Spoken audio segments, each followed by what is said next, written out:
Hello all.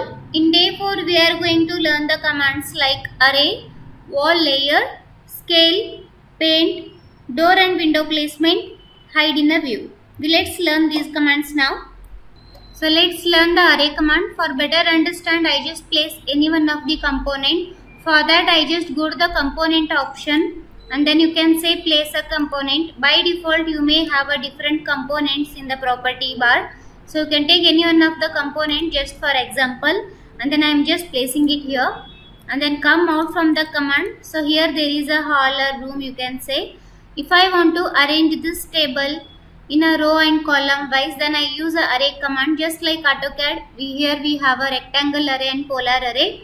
Click on that array command or else you type AR enter. So here we have a rectangle array or linear array you can say, and the next one is radial array. Depending on the requirement you can switch the options. That is linear array I am clicking here, and the next we have to click the first point.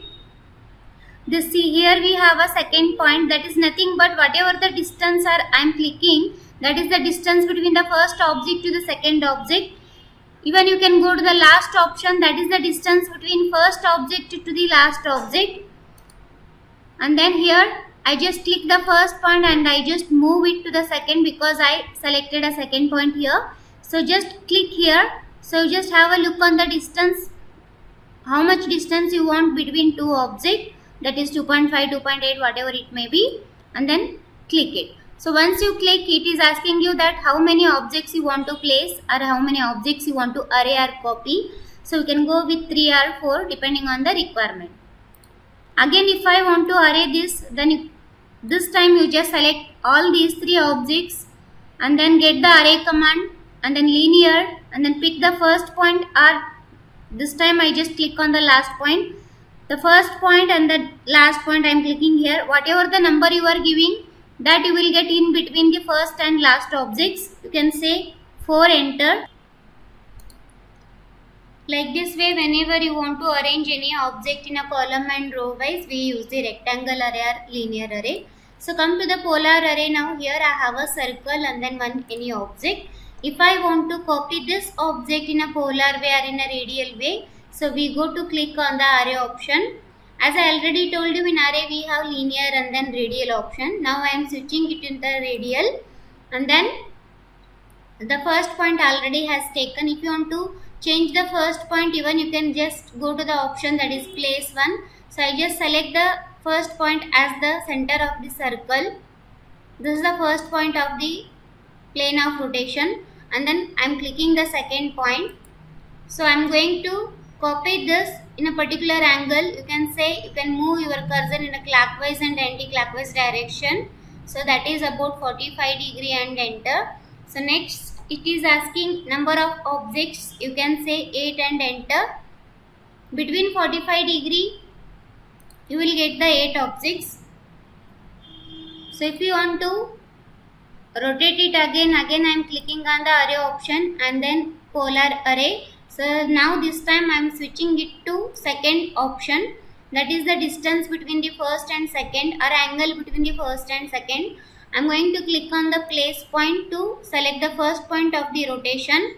So this is the center point of the circle and then this is the second point of the plane of rotation. So how to give the angle, that is 45 enter, and give the number of objects, that is 8 enter. So like this way you can arrange any object in a radial way. For that we use polar array. Next command is scale. First we have to select the object, which portion you have to scale up. Then you go to the modify option and get the scale option, that is RE. In the scale we have two methods, that is graphical method and numerical method. Depending on the data or factors, on which factors we are going to scale up, we have to select. Graphical is nothing but, so for that I just draw the model line. For that I go to the architecture mode. So here in the model we have a model line, that is nothing but it's a 2D line you can draw. So this is the first point of the line and then second point you can say 10, 20, whatever it may be. I am giving 10 enter. Okay. So now I want to scale up this selected object. with the reference of this line. Then I go to the scale object and make sure you are selecting on the graphical option. So clicking the first point and second point of the object, this is the plane, and then again I am clicking the third point for which reference line you want to scale up. This will be the third point, so that like this way you can scale up the selected object with the reference of the reference line. Or else you go with the other method, that is numerical value. Again I select the wall. So in order to select the other three walls, you can type SA, that is select similar. Then I click on the scale option and then I am switching it to numerical option. So on what factor you want to scale up, that factor you have to give 1:3, 1:4 like that. So I just click 5, enter. So I am clicking the first point and then it is asking that would you like to remove the constraint. Then we have to say yes, remove the constraint. So it become 1:5 scale ratio. Like this way you can use the scale option depending on the requirement. Next I am clicking on the 3D view. For that click on the quick access toolbar and then click on the default 3D view. So now I am getting the wall. It is looking in the wireframe style. In order to change the style of this model, you go to the status bar option and in that we have a visual style. Now currently it is in a hidden line option. You can switch it into wireframe and then you can switch it into shaded and then you can switch it into realistic mode in order to get a real material what you have applied. So now the wall is not having any material. To apply the material we are going to use the paint option, or else you can add the number of layers, that is paint layers, to your selected wall. So here before going to that, make sure what is the name of the wall and then thickness of the wall. So we have drawn this by using the by default wall. For better understand, in the last session I told you how to edit the wall. So just select on the edit type and then click on the edit option. Whatever the thickness you want to give, you can give. After that I am going to apply the material. For that I am clicking on the by category material option and then click on the new sample, right click, rename. You can say that is 0.23 main wall or whatever the name you want to give. Either it may be a capital letter or small letter. Next, asset browser, appearance library, masonry category, brick, and double click on the wanted layer of the material. Apply, OK. So once you done, if you want to view the preview, then you click on the preview option. Either you keep in the plan view or else you can keep in the section view. So next, I want to add one layer just above the core boundary and one layer just below the core boundary. That will be our outer paint layer and then inner paint layer.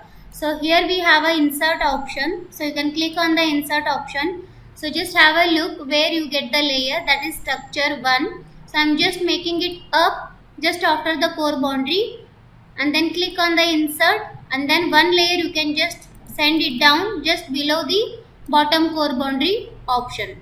So the upper structure layer is your outer plaster layer and then bottom layer is your inner plaster layer. So in the thickness option you can give the plaster amount or else you can add directly the paint option. For better visualistic purpose I am just giving the paint directly. So you can give the thickness, plaster thickness you can give, that is 16 mm or it may vary depending on the requirement. So here internal paint I am giving 12 mm. So once I done with the thickness, I want to give the material, that is for the bottom layer and then upper layer. So you can click on any one of the option, same as that of the main wall, that we had given the brick material for the main structure, and then for the upper layer I am giving the outer paint. By category you have to follow the same process what we have done for the wall. Right click, rename. This is 0.23 meter wall. OP you can say, you can give whatever the name you want. Asset browser, you can go to the appearance library. For the paint option we have a metallic paint and then we have a stucco here, we have a wall paint, we have a wall coverings Depending on the requirement, you can go to the different categories. In the wall paint, we have a glossy look and matte look. So you can select any one of the material. So for external wall paint, I am just using the cool white. Double clicking on that, apply, OK. So in the same way, I am applying the material for the bottom layer. That will be our internal paint. So repeat the same process for the internal paint. Rename. This is 0.23 main wall. IP. Asset browser. Appearance library. Wall paint option. Matte or glossy. Whatever you want. So you can giving the brindle material here. Apply. OK. So like this way, once you done with the material and then thickness, so just have a look. The middle one is a main structure wall, main structure material we have. So bottom and the up layer are the wrapping materials. So say OK for that. OK. So you will get the white paint for the outer and then brindle material for the interior wall. So in order to make it visible, make sure your view should be in the realistic. So if it is in shaded, then you can't get the actual material what we have applied. So next is hide. So if you want to hide the single part any or category, just select that wall and right click and say hide in a view by element. Here we have two options, that is hide in a view by element and category.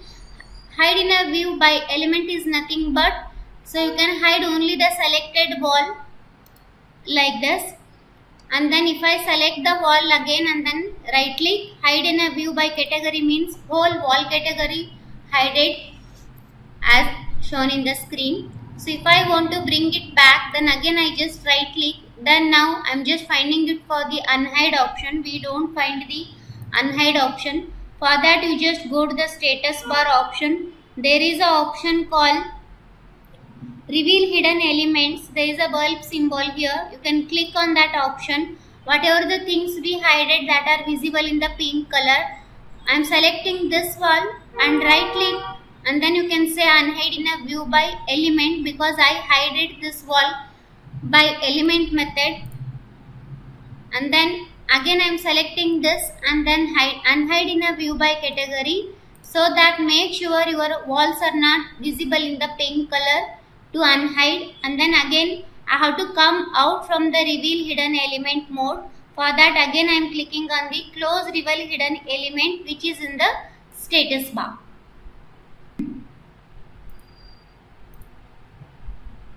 Another method to apply the paint, that is type PT, enter. So you will get the material browser here.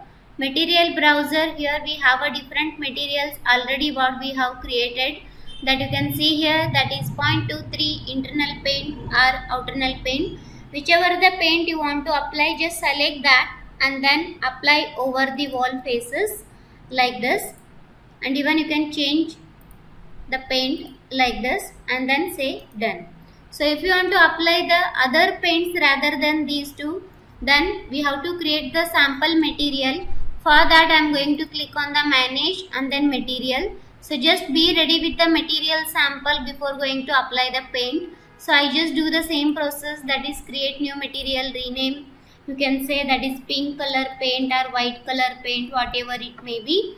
Then you can go to the asset browser, appearance library, wall paint or simple paint. You can select any category. Then here we have a pink color, double click, close it, apply, OK. And then again I have to type PT, and then you can search with the pink paint. Here we are getting that, and then whatever the color you want to apply, then you can apply for the selected wall or wall faces and then say done. Next is door placement and then window placement. To place the doors and windows, we have to go to the architecture mode, and then just after the wall option we have a door. For that you can type DR, enter, click on the wall category, and then just have a look on the property bar. In the property bar we have one type of door, or you may have 2 or 3 types of the doors with the different dimensions. So if you want to load the other type of the doors, then you can go to the edit type and then you can click on the load option here. Before that, we should have the collections of the doors and windows. For that, I am going to the installation directory, that is my C drive, and then whatever the version we are using, program files, Autodesk Company, and then Revit 2018,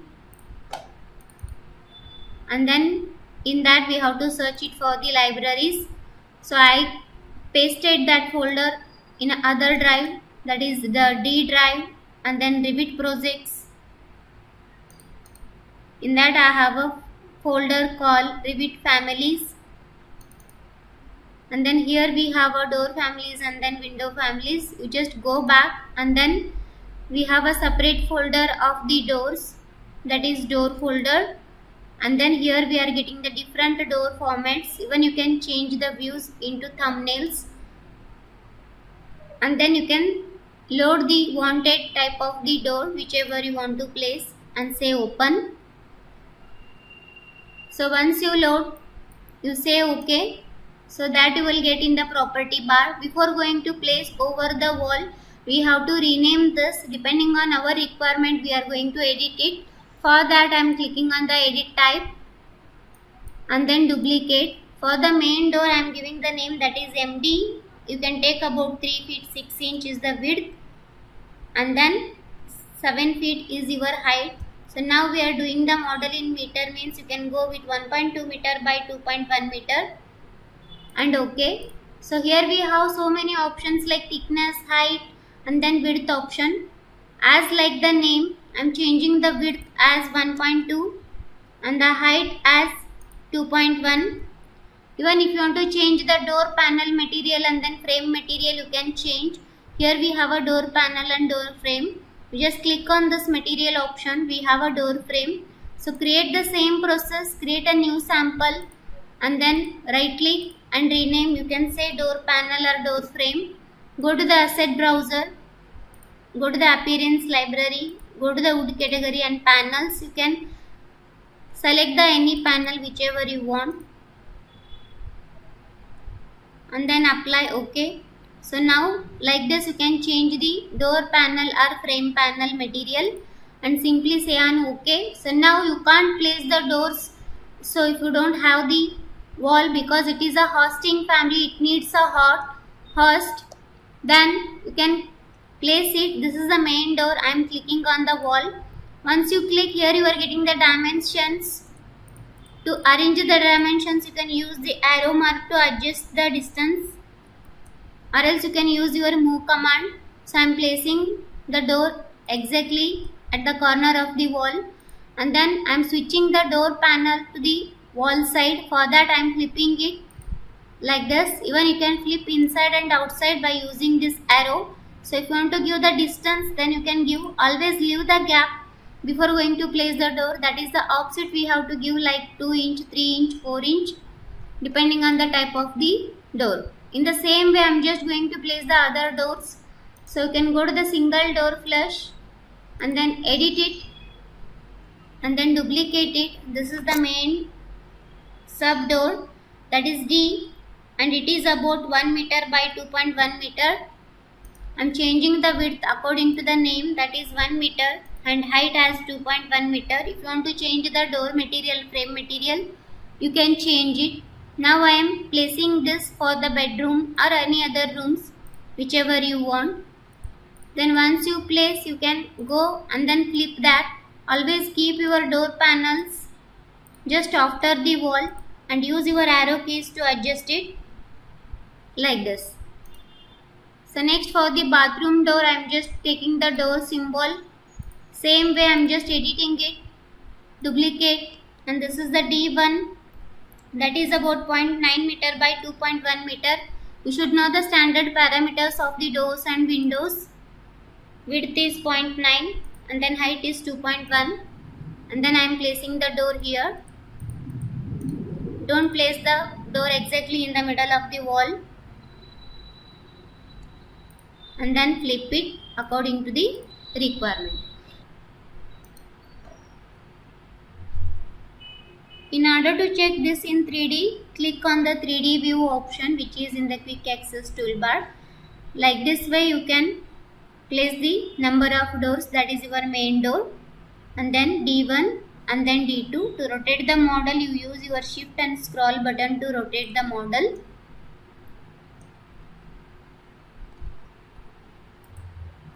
So if it is not visible, then you can make it zoom to fit and then just have a look on the model.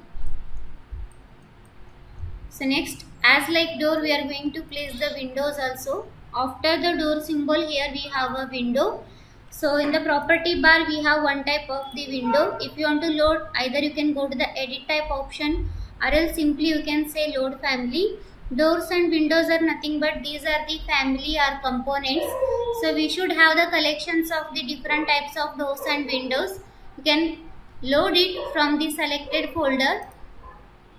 Select on the load family. As I already told you, I have the collections of the families which is there in the D drive, that is in the Revit projects, and then I have saved the number of families in a folder wise. Then I can go to the window folder, and then here you have a different types of the windows. Now I am selecting the casement window and open it. Before going to place it over the wall as like a door, we have to rename this. For that I am clicking on the edit type, duplicate it, and this is your main window which I am using for the hall. You can say that is about 1.5 meter by 1.2 meter. Okay, the height of the window is 1.2 meter and the width of the window is 1.5 meter. Even if you want to change the door material, and then you can change it, and then clicking on the OK option and then placing on the wall. So once you place, if you want to adjust the distance between the windows, then you can just check the distance. Use your arrow keys which are in the keyboard to adjust the windows like this. Next I am going to place the another type of the window. For that I am clicking on the window and then you can load it. So you can load the same window from the same location where we have saved it. And then I am placing a ventilator for the bathroom and toilet. Load it and then edit it, duplicate it, and then say ventilator. Ventilator size I am taking it as a 0.6 by 0.75 meter. Width I am giving is a 0.6 and height I am giving it as a 0.7. So you can give the default sill height also, that is about 1.2 meter or 1.1 meter, and then place the ventilator here. So go to the 3D view to check the windows and then ventilator placement. So here you have a look how we can change, but the frame width is coming outside. In order to flip this, again I am going to the plinth level and then select on the window, and by using this arrow you can flip the window orientation. So like this way you can switch the frame width to the inner side, and if you want to adjust the sill height, then you can just click on the window option. Here we have a sill height, so you have to go to the 0.9 or 1.1 meter depending on the requirement. In the next video we learn the other commands. Thank you.